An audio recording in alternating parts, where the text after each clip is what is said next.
नमस्कार, between the lines with नीलू रंजन में आपका स्वागत है। दरअसल इस बार केरल की चर्चा करेंगे और केरल में भी चुनाव है अप्रैल में ही, यानी कि 2.5 महीने रह गए हैं। 1 महीने आप कह लीजिए, क्योंकि 1 महीने के बाद वहां पे चुनाव की घोषणा हो जाएगी। चुनाव आयोग तारीखों का ऐलान कर देगा, चुनाव आचार संहिता लागू हो जाएगी और अप्रैल में चुनाव होना है वहां पे। अभी तक वहां भाजपा कुछ भी नहीं थी। 2016 में मात्र आजादी के बाद पहली बार एकमात्र एमएलए जीता था भाजपा का, और 2021 में वो भी नहीं आया। 2024 में खाता खुला है भाजपा का और एक एमपी वहां से जीत के आए हैं, गोपी। ये जो मामला है इस बार भले छोटा लग रहा हो, लेकिन शबरीमाला का जो विवाद है, शबरीमाला मंदिर का जो विवाद है, अयप्पा, भगवान अयप्पा, वहां अयप्पा की मूर्ति है, उस विवाद के सहारे भाजपा जो है वो राम मंदिर आंदोलन की तरह एक बड़ा आंदोलन खड़ा करके इस बार सत्ता में आने की पूरी रणनीति बना चुकी है। बड़ा मामला होगा शबरीमाला का, और उसके संकेत अभी मिलने शुरू हो गए हैं।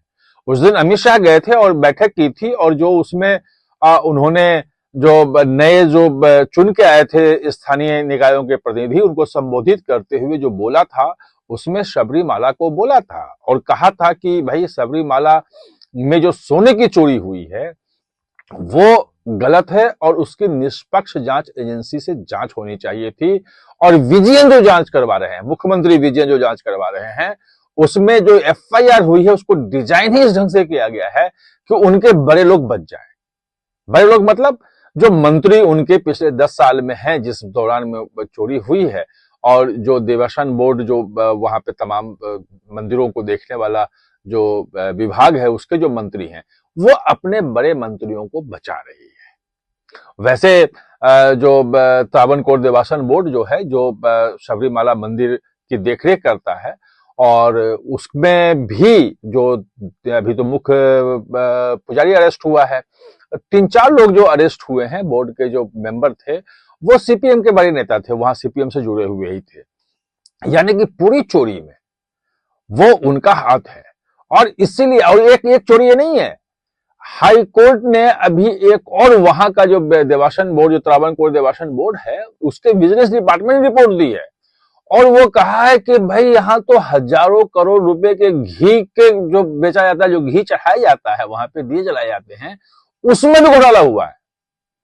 और अभी उसने कहा केवल 2 महीने का देखा है, चेक किया है बिजनेस डिपार्टमेंट ने, तो उसमें लगभग 37 लाख का आ रहा है, और इतने सालों से वहां घी खरीदा जा रहा है। तो हाईकोर्ट ने कहा कि इसमें नई एफआईआर दर्ज करो और पूरे अभी तक जितना घी खरीदा गया, जो जो चीजें हुई, उसकी जांच करो। यानी कि एक और बड़ा घोटाला आया है।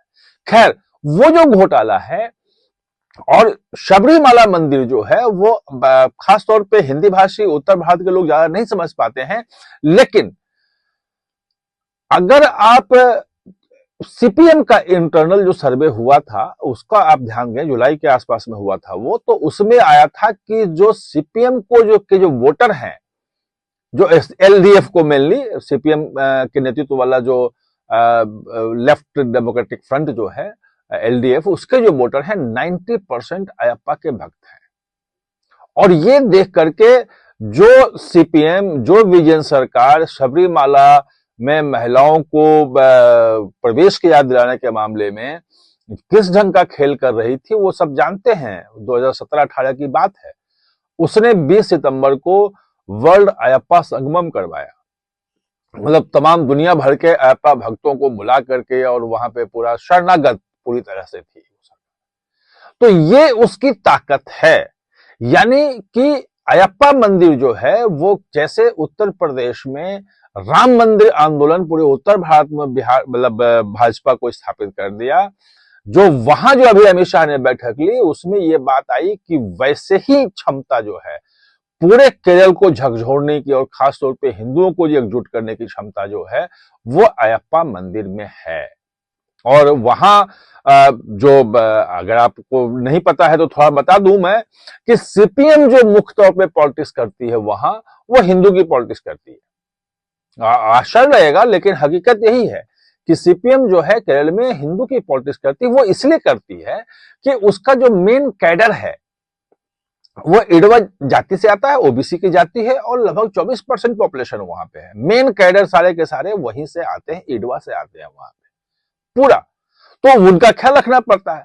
बाकी जो वोट आता है उनका, वो आता है नायर से भी कुछ आता है और कुछ जो है ईसाई समुदाय के लोग जो क्रिश्चियन वो भी देते हैं।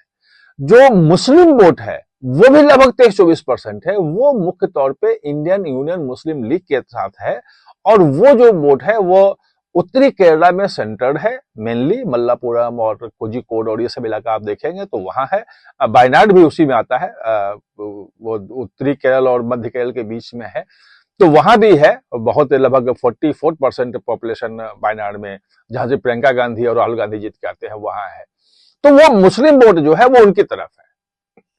अब है क्या कि जो सीपीएम की पॉलिटिक्स थी, उस पॉलिटिक्स को बीजेपी इसी अयप्पा मंदिर जो है, शबरीमाला मंदिर के सहारे वो हड़पने की पूरी रणनीति बना दी है और अभी 10,000 जगहों पर अयप्पा जो शबरीमाला मंदिर के नाम पे दीप जलाने का प्रोग्राम है।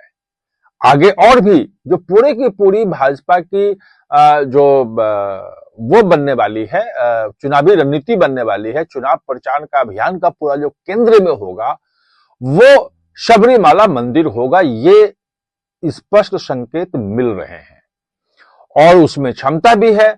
अमित शाह ने कहा भी कि भाई हमारे पास तो कुछ भी नहीं था, हम जीरो थे त्रिपुरा में और हमने पूरी सरकार बहुमत की बनाई और 2 बार से जीत रहे हैं। यही स्थिति यहां भी थी, आसाम में भी थी, ऐसी ही स्थिति मणिपुर में भी थी। उन्होंने उत्तर प्रदेश का कहा कि भाई उत्तर प्रदेश में अगर 2012 का देखेंगे तो शायद 37 विधायक थे और 403 के असेंबली है, वहां पे विधायकों का असेंबली है और उसमें 323 विधायकों के साथ, 323 या 324 विधायकों के साथ 2017 में सरकार बनाई और 354-55 विधायकों के साथ फिर से 2022 में, और फिर इलेक्शन है। तो उनका जो कहना था कि हम 20% सीट पे, मतलब मत प्रतिशत पे पहुंच गए हैं, 20% आया था वहां पे।